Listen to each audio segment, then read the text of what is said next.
Hello, welcome to my channel, The Grape Jelly Library. I am so glad you could join me. I always look forward to your visit.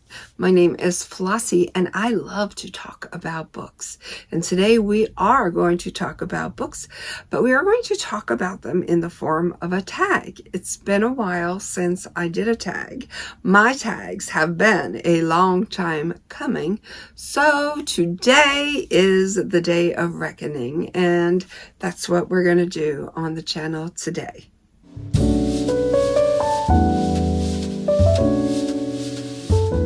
Okay, so the name of the tag that we are going to do today is the Jim Henson Tag.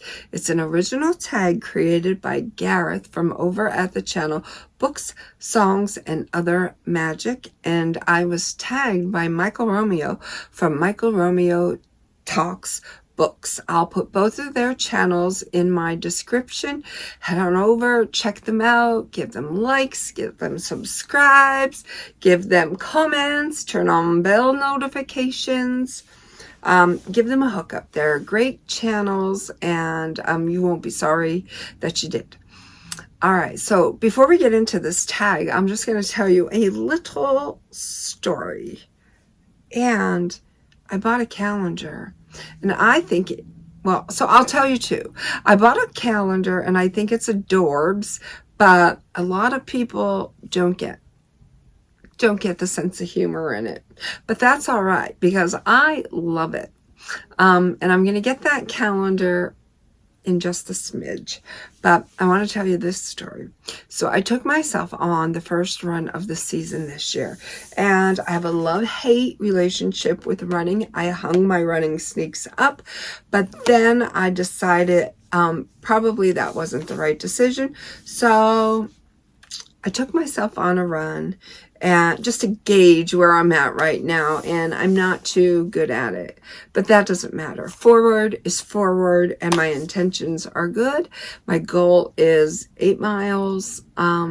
So by the end of the summer season, I hope to be able to run 8 miles, and I don't care what my pace is because I'm not a speed runner. I'm a distance runner, and 8 miles sounds pretty darn good for this 52-year-old. Well, soon to be 52. All right, so there's that. After my run, I came home and, typical to my fashion, I set an alarm, a timer for 1 hour, and I began to clean the kitchen and the bathroom. I like to cut up towels and use them as dust rags. So I filled up a bucket with solution. I soaked my towel in there and I began to wipe things down. At one point, I could not find that towel anywhere. I was like, where the heck could it be? So then I went around the house saying, where could I have set that towel down? No idea. And I wasn't even drinking the wine. After a while, I gave up, because now I am investing too much time in trying to find this towel when I should be cleaning. So the heck with that towel. I abandoned the mission and I went back to cleaning. It wasn't until I was finished, and then I went to get myself a beverage out of the refrigerator, and lo and behold, there was my towel. I must have used it to wipe the handles and the front of the refrigerator down, open the refrigerator up to wipe the shelves, and there's a ledge that I set the towel on. Then I must have got distracted, shut the door, and that's where my towel was, inside the refrigerator, where everybody keeps their dish rags and dust towels, right? Anyways. All right, and now for a little humor. Today is Tuesday, April 11th, and this is what I have for you. Cinderella was annoyed when her photos hadn't arrived. She said, someday my prince will come. Silly as that sounds, I love it. It's the simple thing, guys. The simple things in life. All right, let's get into this fabulous book tag. The Jim Henson Book Tag. For those of you who do not know who Jim Henson is, he created the Muppet Show. He created the Muppets for the Muppet Show, Fraggle Rock, and of course Sesame Street. And he looks like this. This is the companion book to the book that I did the Audible version of, Street Gang. Fabulous book. When I was listening to that book, I was in my element because I am a product of the 70s and I have seen all the episodes of Sesame Street throughout the 70s and 80s, and it was my childhood and I loved it. And you know, a whole slew of children just, we learned manners, we became more intelligent, we learned how to determine what our emotions were and the best way to deal with anger and sadness. And there's really no subject that Sesame Street didn't cover. I love Sesame Street. It is a part of who I am, and I thank Jim Henson for that. So this is the first book I'm going to bring to you. It's a fabulous book. The book Street Gang is better than this one, but this is, like I said, a nice companion book. It complements it well, and I thoroughly dig it. So let's get into this tag. Prompt number 1, Sesame Street. Name a book that taught you something. Okay, I have a bunch of books in front of me, but they're not in the order of the prompts. So, sorry, I'm just going to do my best to find them. All right, I'm going to say Planet Walker, 17 years of silence, 22 years of walking, John Francis, PhD. So he decided after an oil spill in California in 1971 that for the greater good of the planet, he was going to give up his means of transportation and his voice. And I learned a whole bunch of things, especially the power of silence. This was a fabulous book. It's one of my favorites. In 1971, an oil spill in San Francisco Bay changed John Francis's life forever. Helping to clean up wasn't enough. He sought a way to contribute to the health of our planet in a personal way. The solution he came up with was unconventional and courageous: to give up the use of all motorized vehicles and walk everywhere. Several months later, he took a vow of silence, which elicited concern from family and friends for his sanity. But as his memories eloquently demonstrate, these were the first steps on a 3-decade pilgrimage to wisdom. So there is a lot to be learned from this book. Planet Walker is the tale of a man moved by unusual impulses to undertake a journey that demanded incredible stores of resolve, faith, and self-sacrifice. During the 22 years that Francis walked, he scaled mountain ranges, crossed barren deserts, and saw America from the Pacific to the Atlantic. He hiked across Cuba, Brazil, and visited both Alaska and Antarctica. In the process, he managed to earn college and graduate degrees and a PhD in land resources. Over 22 years, John Francis became a scholar, a teacher, and a leader in a way that should infuse all of us with inspiration to make our own contribution in the quest for a healthier planet and more selfless society. There is a ton of stuff. Silence is golden. And he certainly taught me a thing or two. All right, number 2, The Muppet Show. Name a book that has an unpredictability to its story. Okay, oh, there it is. It is Joan of Arc by Mark Twain. Now, Joan of Arc, I believe, was born in 1412. I'm not exactly sure. 1412. She wasn't with us very long. 19 years. And then she met her demise for her beliefs and hearsay. Hearsay is what got her killed. This was a fantastic read. I read it about 20 years ago, but her story still stays with me. And Joan of Arc is still in my heart. If you have not read about Joan of Arc, perhaps you should. She is they say martyr. She's a hero. She went to war for her cause. She dressed up like a boy because only boys were allowed to fight wars. So she dressed up like a boy and she donned her bow and arrow and she gave it her all.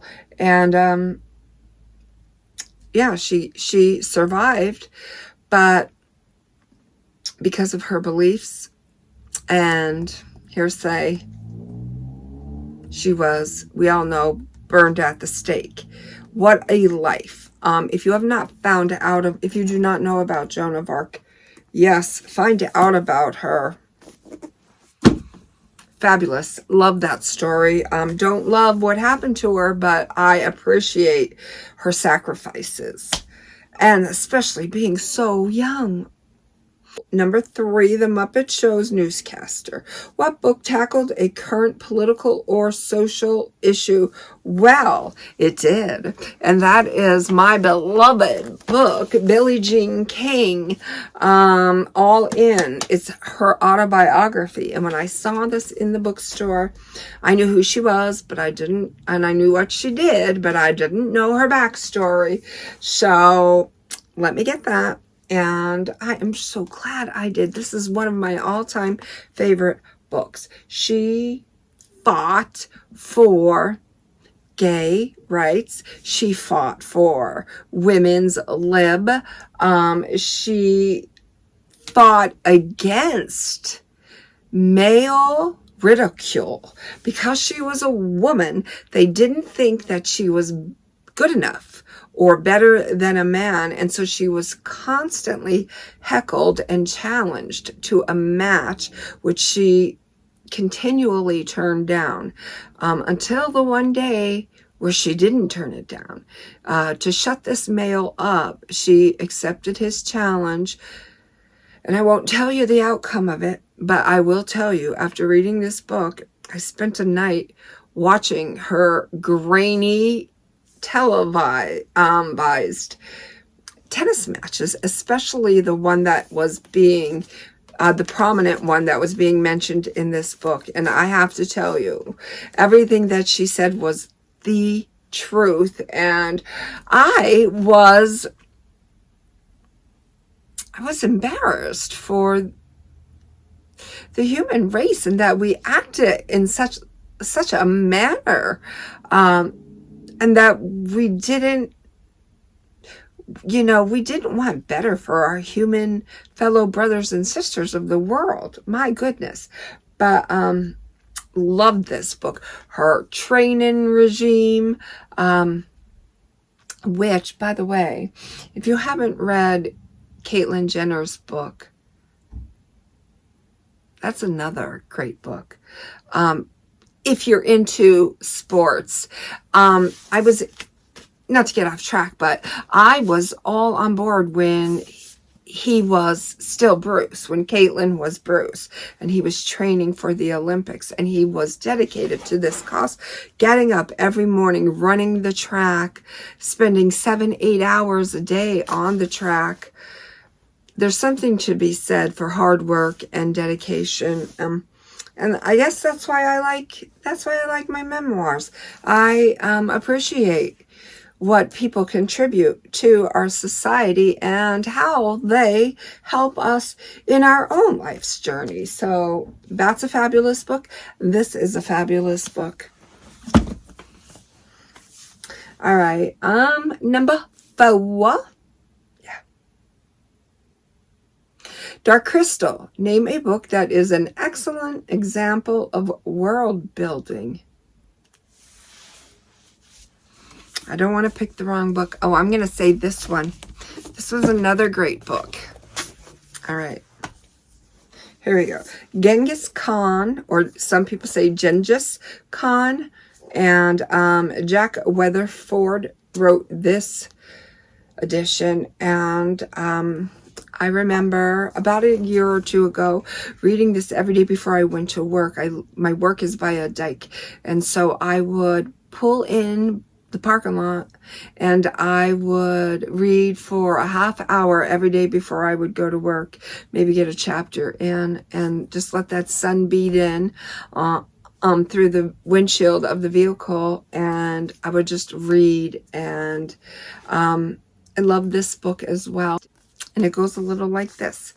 The Mongol army, led by Genghis Khan, subjugated more lands and people in 25 years than the Romans did in 400. In nearly every country the Mongols conquered, they brought an unprecedented rise in cultural communication, expanded trade, and a blossoming of civilization. Vastly more progressive than his European or Asian counterparts, Genghis Khan abolished torture, granted universal religious freedom, and smashed feudal systems of aristocratic privilege. From the story of his rise through the tribal culture to the explosion of civilization that the Mongol Empire unleashed, this brilliant work of revisionist history is nothing less than the epic story of how the modern world was made. Read this in June. I read this in June of 2020, and I read it in 12 days. So, yeah, recommend that book. Number 5, Labyrinth. Name a book with a great friendship. Can do, can do. Fox and I. It's a great friendship, and it's an uncommon friendship. And this is the story of a teacher who needed to get away. So she purchased a cottage in the woods, and she noticed that this little red-haired fox would come to visit every day at about 4:15. And they would, give each other the stare down.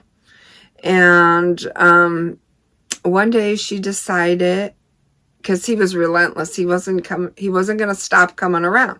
So one day she decided, what would happen if I sat in this lawn chair and I read to him every day at 4:15? Fox would come and sit by his favorite flower, and she would read stories to him. And sometimes the best friendships are not with other human beings.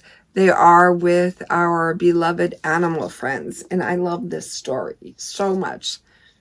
It says praise for Fox and I agree. Praise for Fox and I. Love it.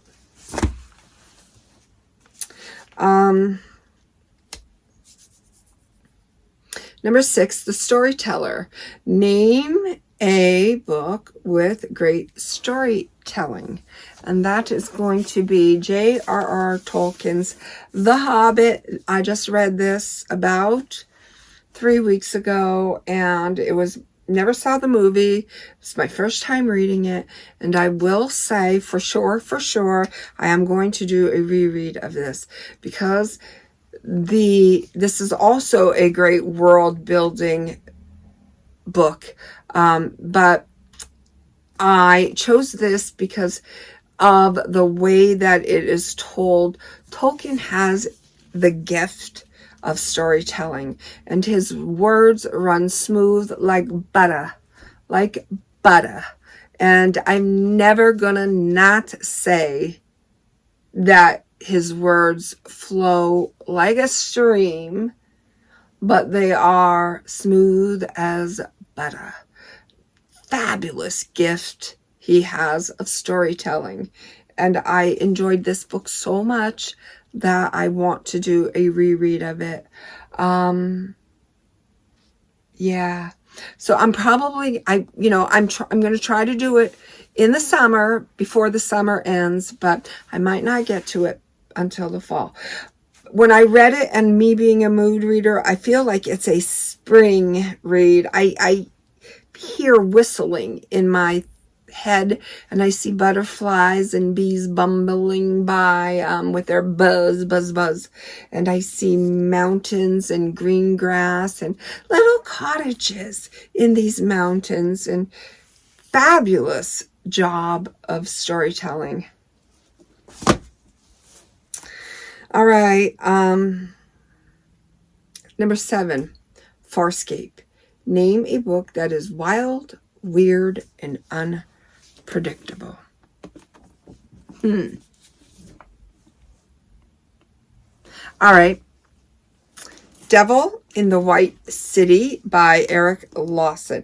This is another one of my favorite reads, and this is the story of Herman Curmudgeon, who built himself a hotel in order, and it was huge, city blocks, in order to do what he done did. And what he done did was wild, weird, murder, magic, and madness at the fair. Oh my God, an absorbing piece of popular history as one will ever hope to find. So true. Loved this book. I don't know if you know who Mr. Curmudgeon is, but if ever there was an evil doer, he ranks amongst the top 10. All right. 8, Dinosaurs or Dinosaurs. Name a book with a great monster in it. 1984 by George Orwell. Yeah, that's an I. The monster in this is the ever-present totalitarian government who dictates to the people of the land what they are and are not to do, what they are allowed and what they are not allowed to watch, see, listen to, think, speak, be. The government is the monster in this book. This book irks me. It makes me feel filthy. I read this book in the summer over 2 days, and I chose to do it in 2 days because I didn't like what I was reading, and I didn't want to drag that feeling of filth into my beautiful summer sunny days. So I definitely needed a bath after this book. That's how filthy I felt. Some of you out there love it. I do not love it. I don't do well with dystopia, but I chose to do it in 2 days, like I said, so I can get it behind me. It is not in my nature to DNF a book. I try my hardest to never, ever, ever do that. There are some books that I have no choice. I just have to. But in general, I try never to do that. So I pillaged through, and I did. I conquered this book. I'm a conqueror of 1984, and I never want to go back there again. I will never read that book again. But you should if you haven't. You absolutely should. It is a great book. It's just not the book for me.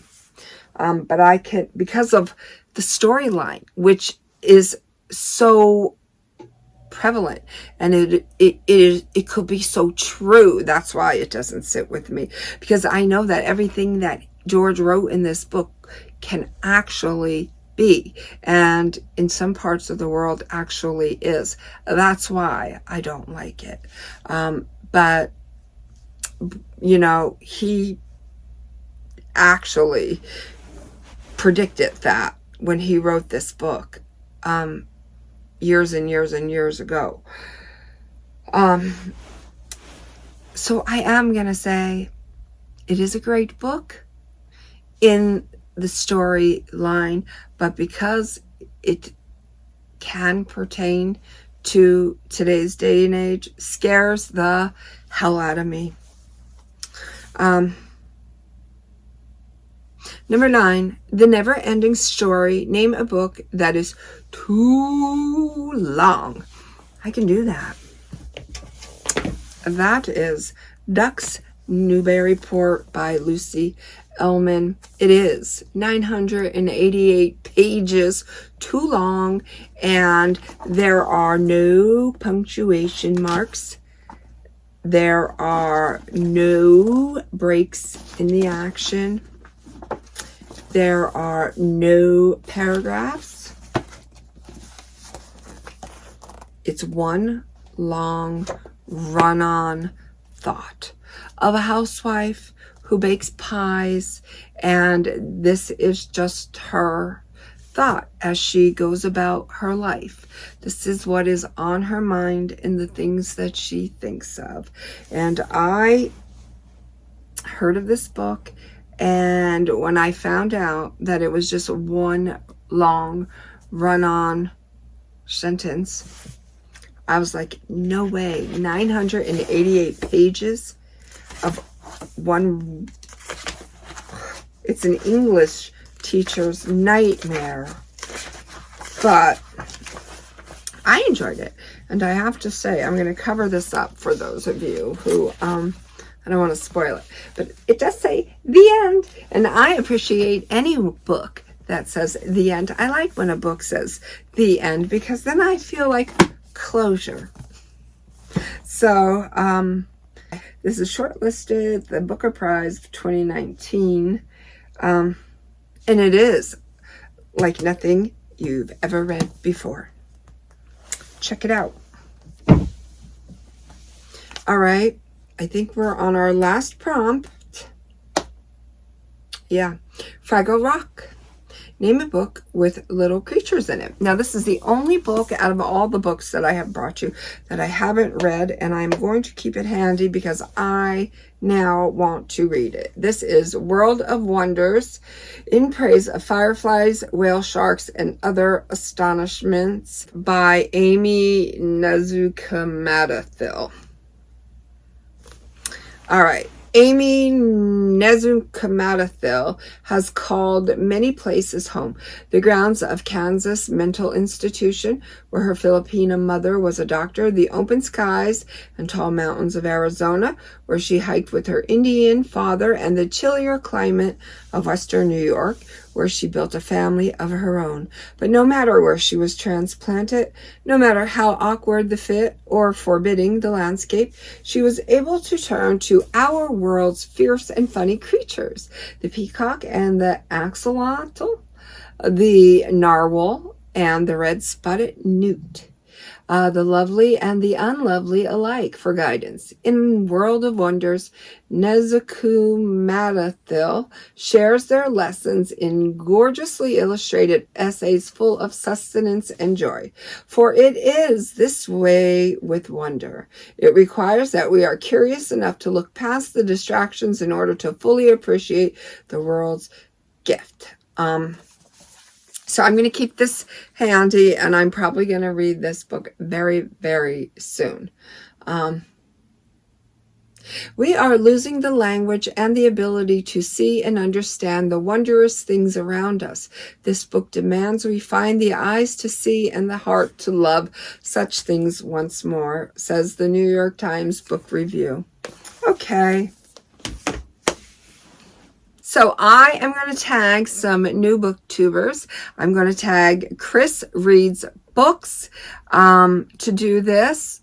Chris, if you have the time and the interest in this, please, by all means, go ahead and do this tag. I'm going to head on over to your channel right now. I'm going to check your videos out, and I am going to support my fellow booktubers by giving them a like, a subscribe, and I'm going to turn on my bell notifications.